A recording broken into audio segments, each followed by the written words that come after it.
एक मोठी बातमी आपल्या समोर येते. 28 ऑगस्टपासून लव जिहादवर बंदी, सक्तीचं धर्मांतर रोखणार. राज्य सरकारने धर्मांतर रोखण्यासाठी धर्म स्वातंत्र्य कायदा आणला आहे. या कायद्याची 28 ऑगस्टपासून अंमलबजावणी करण्यात येणार आहे. राज्यातील लाडक्या बहिणींसाठी हे रक्षाबंधनाचं मोठं गिफ्ट असल्याचं मानलं जात आहे.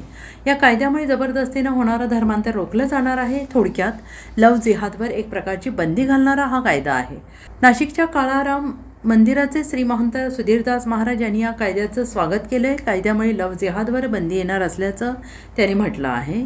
श्री महंत सुधीरदास महाराज यांनी मीडियाशी संवाद साधताना याबाबतची प्रतिक्रिया दिली. आता महाराष्ट्रात सक्तीच्या धर्मांतरावर कठोर कायदा, स्वेच्छेने धर्मांतरासाठी 60 दिवस आधी अर्ज करणे आणि आंतरधर्मीय संबंधातून जन्मलेल्या मुलांच्या धर्माबाबत स्पष्ट तरतुदी लागू होतील. महाराष्ट्र सरकारने धर्म स्वातंत्र्य कायदा 2026 लागू करण्याची तारीख जाहीर केली आहे. राजपत्रात प्रसिद्ध झालेल्या अधिसूचनेनुसार हा कायदा 28 ऑगस्ट 2026 पासून संपूर्ण महाराष्ट्रात लागू होईल असं महंत सुधीरदास महाराज यांनी म्हटलेलं आहे.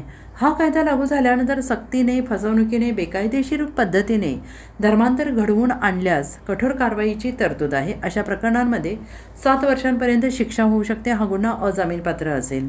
तसेच एखाद्या व्यक्तीला स्वतःच्या इच्छेने धर्मांतर करायचे असेल तर त्याला धर्मांतराच्या किमान 60 दिवस आधी संबंधित प्राधिकाऱ्याकडे अर्ज करावा लागेल, अशी माहिती सुधीरदास महाराज यांनी दिली आहे.